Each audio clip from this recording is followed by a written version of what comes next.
Quick disclaimer, we are not investigative journalists. We simply read, watch, and listen to whatever we can to satisfy our curiosity while use this information to form our own personal opinions. Do not take this as investigative journalism. This is simply our own rabbit holes. Hey guys, and welcome to the Crime Cave, where we go down rabbit holes from documentaries, docuseries, and other true crime podcasts.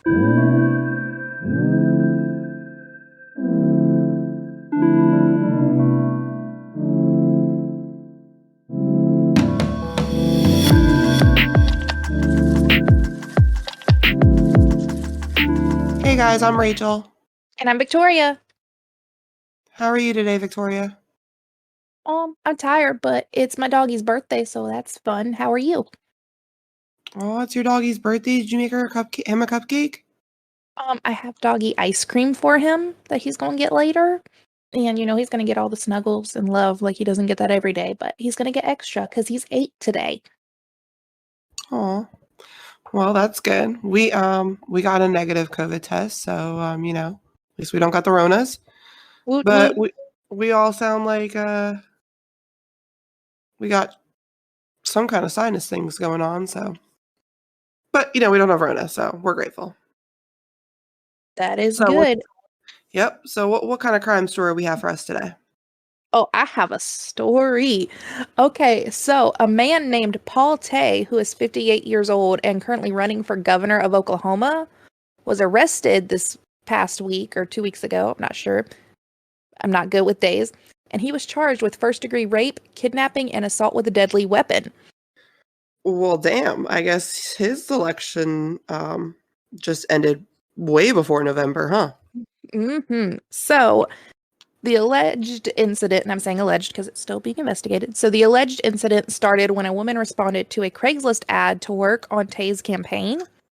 He then picked her up. Wait. People still use Craigslist? Yes, people still use Craigslist. Didn't they learn you die from Craigslist? I mean, Long Island Killer. We just went all over this. We did, but people still use Craigslist. I look at it because a lot of people have dogs posted on there, and I daydream about adopting all the puppies. Yeah, no thanks. So she responded to an ad on Craigslist to work on his campaign. He then picked her up because she did not have a ride to the Oklahoma City area. And after picking her up, instead of going back to Oklahoma City, he drove towards Tulsa where he lives. And during this time, he did not allow the woman to exit the car. But on this drive, he ran out of gas. Okay. And he started panhandling to get the gas money to finish the drive to Tulsa. What? And she was too scared to get out of the car and run, which, understandable. That's a scary situation. What? Everybody reacts differently. So that started on Sunday, August the 22nd. When they did finally make it to his home, he allegedly attempted to rape her and instead, trigger warning, raped her with a pipe. And the next day, Monday the 23rd, she convinced him to take her to Walmart to, quote, buy hygiene products. And there she was able to get help from an employee who called the police. And when the police arrived, they arrested him in the parking lot. And upon a search, they found the victim's clothes in his home. Okay. First off, wouldn't it be a red flag automatically if you apply for a job to work on a campaign and the person who's running is the one who picks you up? Like, automatically to me, this would be like, what the heck is going on? That's some real hands-on work, I guess. But let's start there. I mean... Oh, and there's more, Rachel.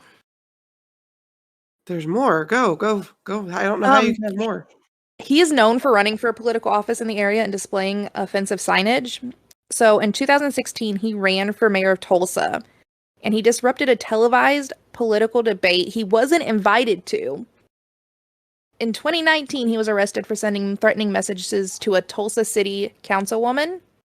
And in 2020, he was arrested for soliciting prostitution and was sentenced to serve 9 months in jail. He's also been arrested for disturbing the peace, something about vulgar things in public, unsure what that means. And his bond is currently set at $85,000.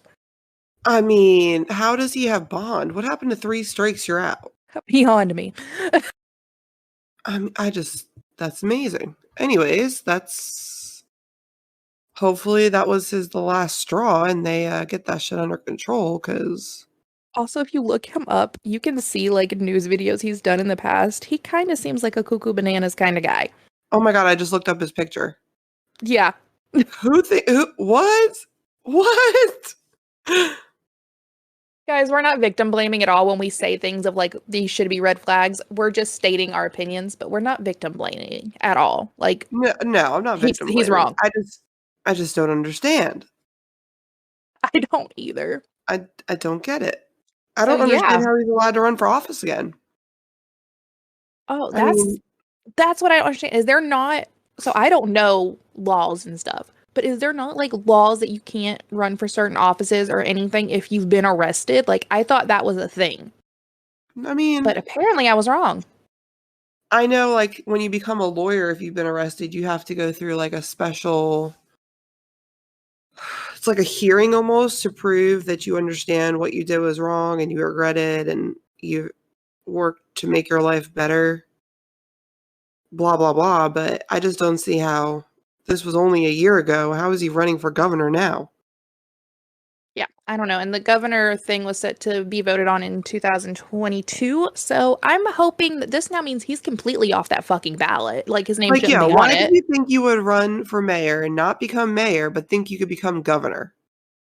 If you can't even win your mayor election of your little town, I mean, Tulsa's not little, but if you've never if you've ran and never won, why do you think the majority of the state would want you when not even the majority of your town wanted you?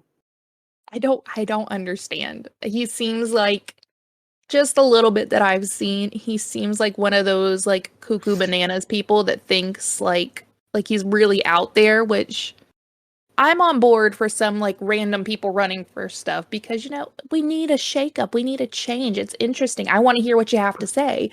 But he does not seem like that person that I want to hear what he has to say. No.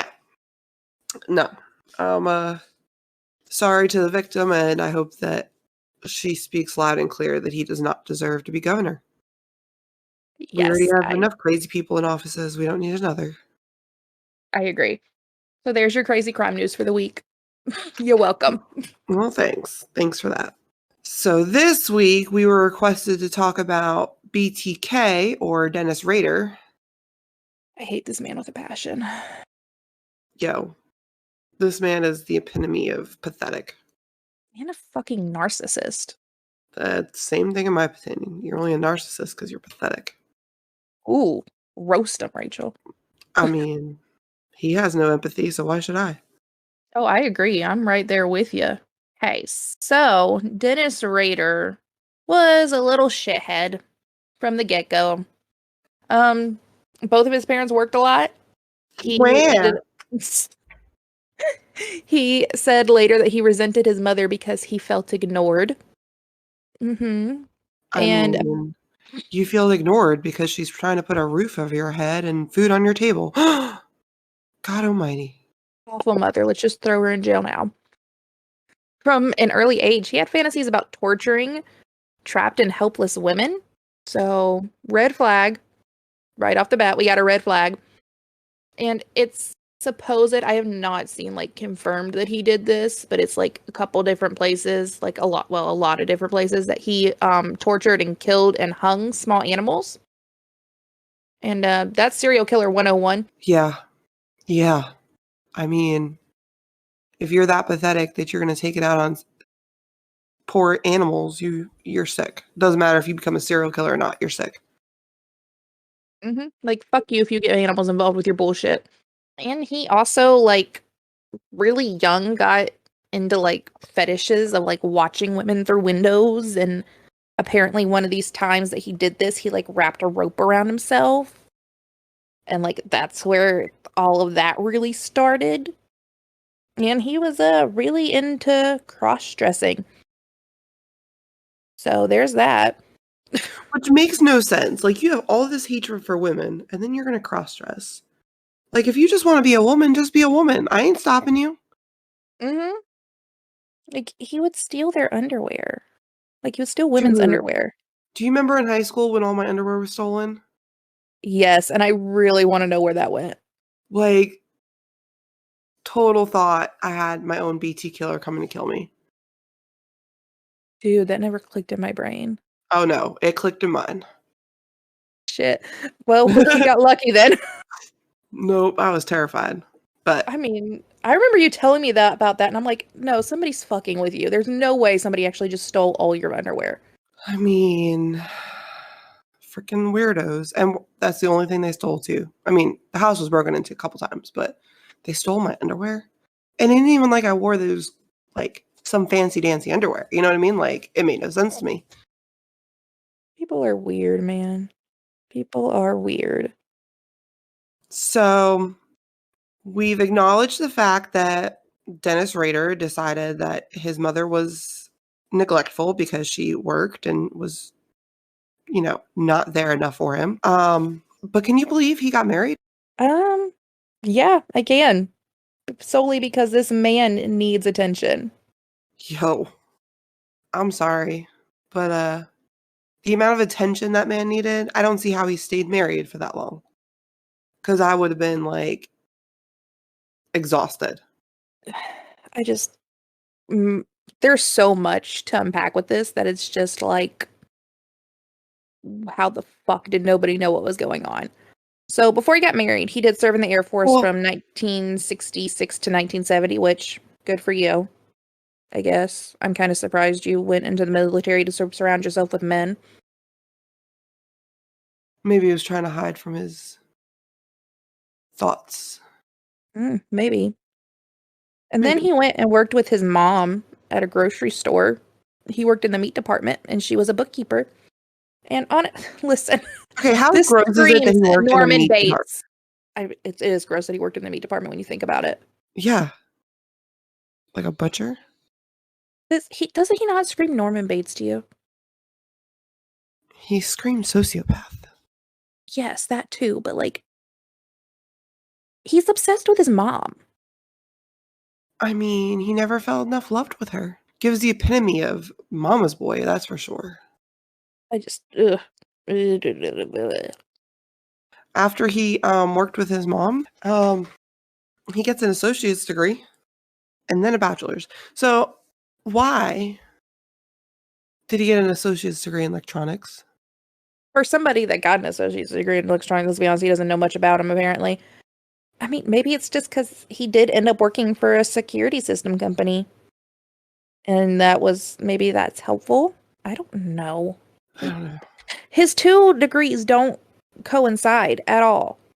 Well, Because he got that, and then he got a bachelor's in science, majoring in administration justice. What? I mean, so the only way I could think about it is if maybe he thought he could be a FBI agent, and I don't even, like, back then they weren't using that type of technology to trace people, so I don't know. He would think he could be an FBI agent with his cocky ass. Yeah, he's just, I don't know. I don't understand. So during that time is when the murder started. In January of 1974. He murdered Joseph Oturo, Julia Maria Oturo, Joseph Oturo Jr. I'm not saying these last names right, I'm sorry. And Josephine Oturo. No, I think you are saying them right. I don't know. So he murdered 4 members of the same family. Like I said, 2 of them were children. The father and mother were 39 and 33. The daughter was 11 and the son was 9. Okay. So I remember the first time hearing about these victims. Don't you think it's weird how their children's names was Joseph and Josephina? I mean, I think it depends. I don't want to assume their culture. But just from pictures I've seen, they look like they're Hispanic, and I feel like that's semi-normal for like the kids to be named things like that. But again, I mean, I can understand Joseph. It's like having your son named after you. Yeah. But Josephine too. Maybe if And they were had twins. what did they have? Like 2 or 3 other kids or something like that weren't home? Thank God. Yeah. I mean, it sucks that everybody else got murdered, but at least some of them weren't home. I mean, I'd hate to be the other children to have to live the rest of my life knowing that just because I wasn't home, I survived.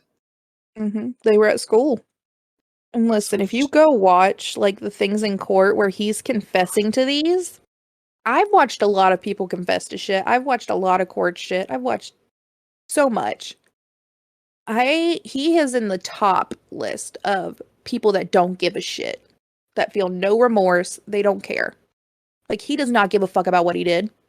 No. He's proud of it. Yeah, like, no. Very even tone, very matter of fact. Like, it was a goal reached. Yeah, like it was ridiculous how much he was like trying to make sure he had all the stuff right. And I'm like, whoa, like, we don't need to know which board you stepped on. Like, calm the fuck down. But no, this man thinks because he's so important and he's hot shit, he's got to tell every little freaking detail because he was proud of himself. And I hate him and I'm disgusted with him. And honestly, watching the the court stuff, I'll link it, but you're going to get nauseous. I got nauseous. So after the Altera family, the next murders happened pretty quickly in April of 1974, and he murdered Catherine Bright. That's a rush job. Like, compared to the rest, he has like a little bit of a break in between. Catherine was rushed quicker. She's the only one that broke the pattern because of how rushed it was and how everything went down. Do you think if it would have went down smoothly, he would have not taken so long in between each ones? No, I think he still would have taken a while because the way he explained it is like, it was kind of like he stalked and watched. Like, it was like a hunt or a game to him. So I think there still would have been time. But I think the reason, and it's more of the reason of why there's time, is because this didn't go as planned. So I really think that's what made him wait it out a little longer. And because he thought he was about to get caught. Like, he really did. Because that was just a shit show case. Like, that was not how you want a murder set up to go. I just wondered how they never caught him after that one. It was so sloppy. You know what I mean? Yeah, but Catherine and her brother were in the home. And there's a lot that goes into that. But he did shoot the brother in the head, so I'm assuming he probably couldn't tell too much of what happened. Like, he survived. And ran. Yeah, survived and ran. Like, full-blown had a physical fight, got shot, still ran out the damn door. Good job. I don't understand if he didn't get somewhere fast enough, if cop response time wasn't fast enough, because I don't know what the response time was in the 70s. Or if he just didn't have like that much to go on or could remember much about Rader's face. So I don't understand how he didn't get caught then either. But he even said he thought for sure he was going to get caught. And then this is where we see a break. This is where Rader's a little bit different than a lot of killers that we see. They don't tend to take as long of a breaks as he did. So he did the 2 in 1974, and then he committed 2 more murders, one in March of 1977, and then again in December of 1977. Then we have another like long break until April of 1985. And then September of 1986, and then the final murder that he would commit would be in January of 1991.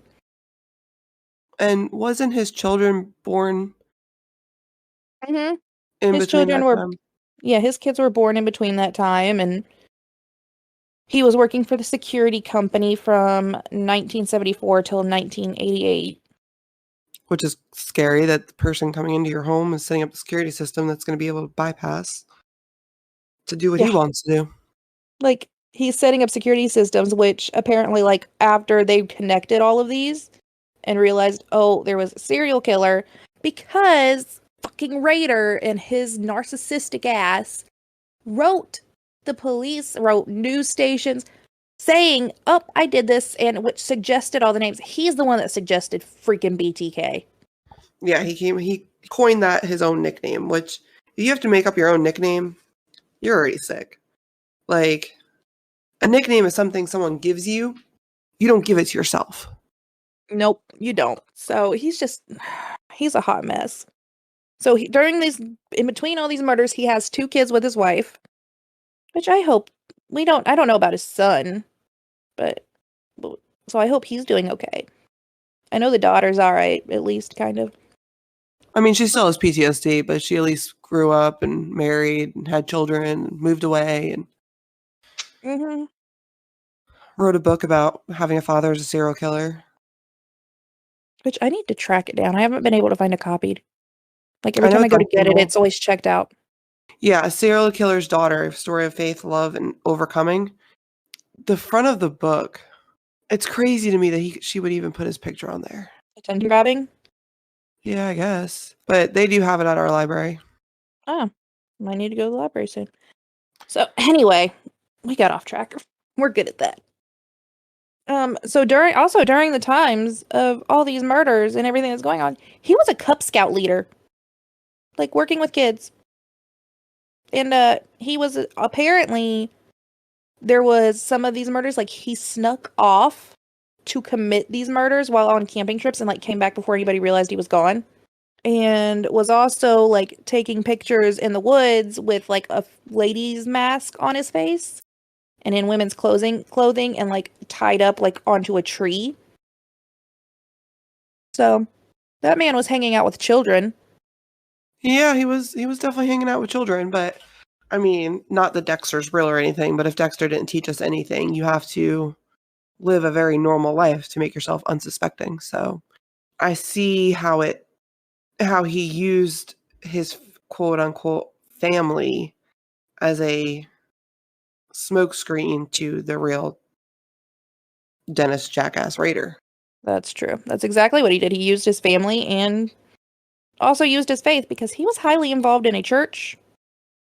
He was like head of the council of that church. I don't know particularly what it means for that particular section of faith, but that's what he did. So It's just like, so that particular faith is actually what I was baptized and raised through. So it's kind of like he got to make the big monetary decisions for the church. Anything a normal church would do. Oh, okay. So he was Well, very well known within the church. Again, another smokescreen to who he really was. yeah, which I mean, he played his part well. He hid everything well because one of those murders was a neighbor of his. Yeah. That was ballsy. Like, that was big ballsy to kill that close to home. That's sick to kill Yeah. that close to home. Like, your children are right there. You know what I mean? Like, Yeah. Like, did that never cross your mind that your kids are like, I don't remember how far it was, but we'll just say, like, maybe they were like 2 houses down. Probably asleep in their beds. sick. So, going through all the murders, the fact that he stopped in 1991, though, and isn't caught till 14 years later. Well, he was getting like his rocks off through being like this big bad tough dude. So he was like the leader of that church thing where he was like in control. And then in 1991 he started working for like animal control and was known for like being the biggest dick of life to people in that process and like reportedly killed a woman's dog for no reason. So he was getting his freaking rocks off every which way. Disgusting. It's still disgusting. Oh yeah, very disgusting. He just needed like the attention and the control. That's all it comes down to with him is he was a narcissistic piece of shit and he just wanted attention. And that's why years after the fucking murders had stopped, he could have left it the fuck alone. And I guarantee you that man would have never got caught.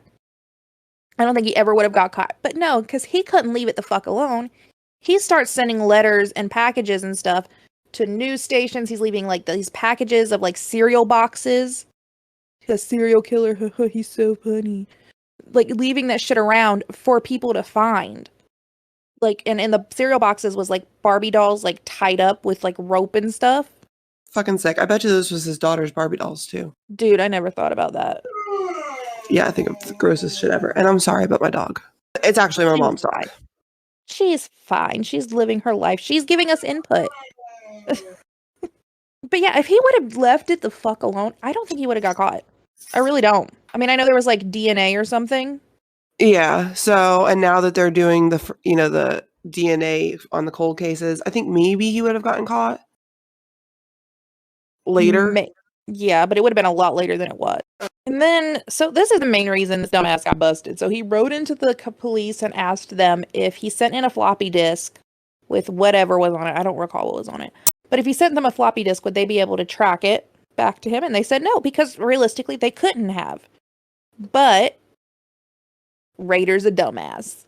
And he left things on that disk. They were able to like go back and find, something that stated the church's name. And then it said something about being last edited by Dennis. So by looking up that church and looking at the council people, they figured it out. Shocker. Dumbass. Yeah, although they figured that much out, they weren't able to arrest him off of that. I think the next part's the really fucking weird part. The floppy disk is what sent them on like his trail.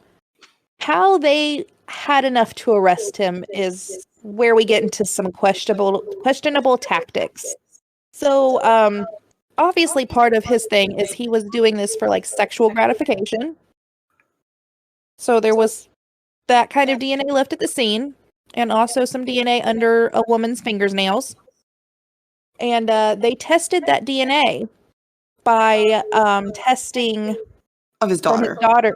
From his daughter's pap smear. They tested that DNA against the BTK DNA, and it came back as a familial match of somebody very close, and that's how they nailed him. And they pulled him over and arrested him real quick, and he just went with it. He already knew. He knew as soon as they pulled him over, he was fucked.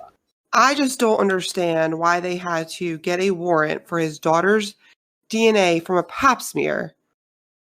Like, this man never drank a coffee and dropped it. This man never went out to dinner and couldn't grab a cup. Like, if I was his daughter, I'd feel so violated off of them using my pap smear. 100%. Like, it's one thing when they use, like, the ancestry DNA shit. Like, that's one thing, and that's fine. Yeah. But this is something completely different. Unknowing that my father's even... No. To me, that was so wrong. Yeah, I feel like they could have, with having the evidence that they had of the floppy disk, they had some footage of him on camera leaving something in a back of a truck. You couldn't exactly tell it was him, but they had the footage. They couldn't have gotten a warrant to get his DNA from him. No, I just don't understand.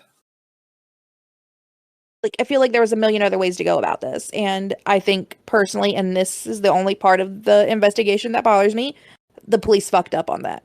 There was other ways to do that. I just think they went. I don't know if they fucked up, but I just think that they didn't take her feelings into the consideration. Which, I mean, I get it. You're trying to solve a serial killer. You're trying to solve a murder. You're trying to solve a bunch of murders. I get that. I just think there was a lot of other ways to get that DNA. A million other ways. Like, have somebody follow him. Have a private detective follow him. Yeah.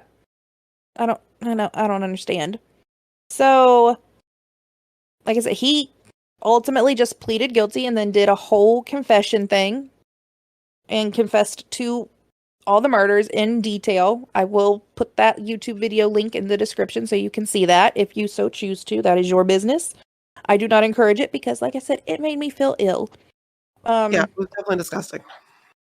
So he was sentenced for all 7 of the murders. He was sentenced to life sentences for each one. 10. 10? I can't count. That's okay. For all 10 of the murders, he was given a life sentence for each murder, so 10 consecutive life sentences. No chance of parole. No chance in hell of parole. He's in solitary. So, here's a couple fucked up things that have happened since he's been in jail. So there's a website. I'm gonna have to find the actual thing, and I might link it. I don't know. But there is a website that sells, like, serial killer / true crime / murder memorabilia.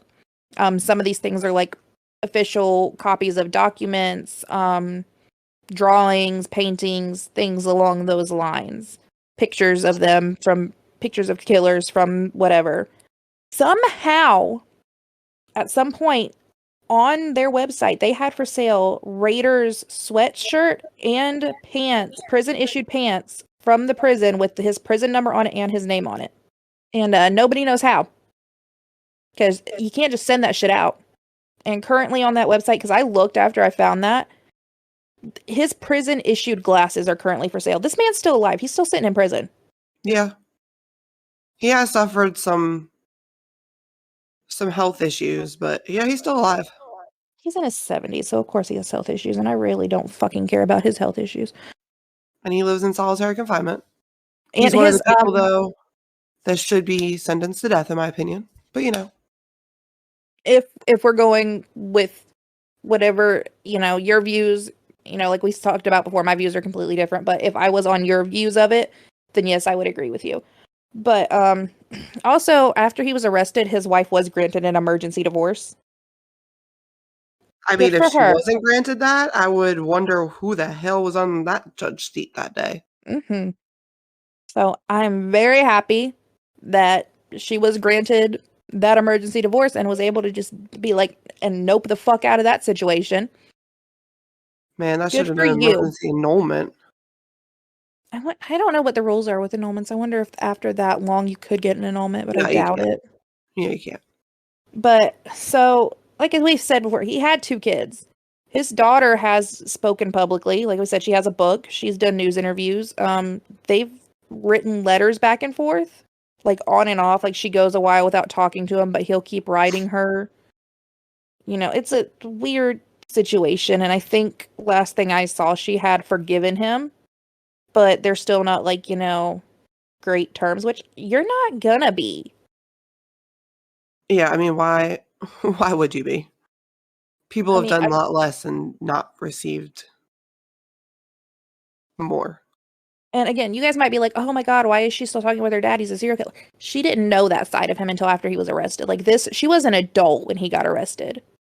Like, yeah, I think she was already married. Or about to get married. Yeah, she was like 25 when he was arrested, but she was a daddy's girl. So to just cut off because of the other side of him, that would be like, I mean, I understand. Yeah. Yeah, I understand. I understand anybody's decision, whether it's to cut them off or continue contact. I feel bad for the grandchildren. Mm-hmm. Like her children. They're going to learn about this at some point. I'm sure they've already I mean, I'm sure she's already figured that this is going to be a conversation she's going to have. Which sucks. Yeah, it does. So, like, I completely understand her, like, back and forth on the contact. Because you're torn. I would 100% be torn in that situation of that's my dad and that's all I've ever known him as is my dad, not this crazy asshole serial killer. But now you're telling me he's a crazy asshole serial killer and I have a lot of information to process here. Like, she's completely in the right for going back and forth and, you know, I think it's cool she wrote a book because she's talking about, I mean, I don't care about any nice side of him, but she's talking about the other side of it. Like, there's not a lot of times where you get to hear from the serial killer's family. No, and her relationship and her thoughts on her father, whether they're at the time where she's trying to look past them or where there's time she's struggling, I really don't think we could judge her either way. I mean, thankfully we don't have that issue. Nope. Thank God. So we're about to wrap things up, but my final thoughts on all of this is Dennis Rader's a piece of shit. I hope he rots in prison and dies alone. Or somehow, and I'm sorry, I'm gonna be that asshole, but he gets the shit beat out of him before he dies, because frankly, he deserves to get the shit beat out of him. You killed a 9 and 11-year-old, fuck you. You're a piece of shit. Yeah, he's in solitary, so that's probably why he's in solitary. I can hope. We could. And they did do a psych evaluation on him, though, by the way. Yeah, they have. So, he is, like, crazy. We know this, but we didn't need a psych evaluation for that. There's a Stephen King book and movie that I've seen the movie. It's really good. But I would like to read the book. But it was actually inspired by BTK, and it's called A Good Marriage. I think it's yeah. still on Netflix. I think, but it is very interesting. Like, it was a very good movie. You should read the book. The book is so good. I didn't even know it was a book until I saw it on Netflix. It was Netflix. I saw the movie on. Mm-hmm. But definitely something I want to check out. If the book was, movies are always half of what the book is. So. Yup. So Like yeah, I said, it's a very, very good book. So, any final thoughts on Dennis Rader, Rachel? ADT will never be in my house. Just saying. Facts. Just saying. But no, he's a sick fuck. So I think that's where we're gonna wrap up BTK and his dirty, gross scene. I don't think he should get any more fame. I agree. I kind of didn't even want to talk about this because I didn't. Like I said, it's not like we have a big platform or anything, but like I really was iffy on just even mentioning him because he seems to get off on that. Because even still in prison, the man is writing letters to the news stations. He just needs attention. Poor little boy. I Not don't really. understand how your mommy working too much can turn you into a freaking crazy person like that. It's a good thing I work from home now.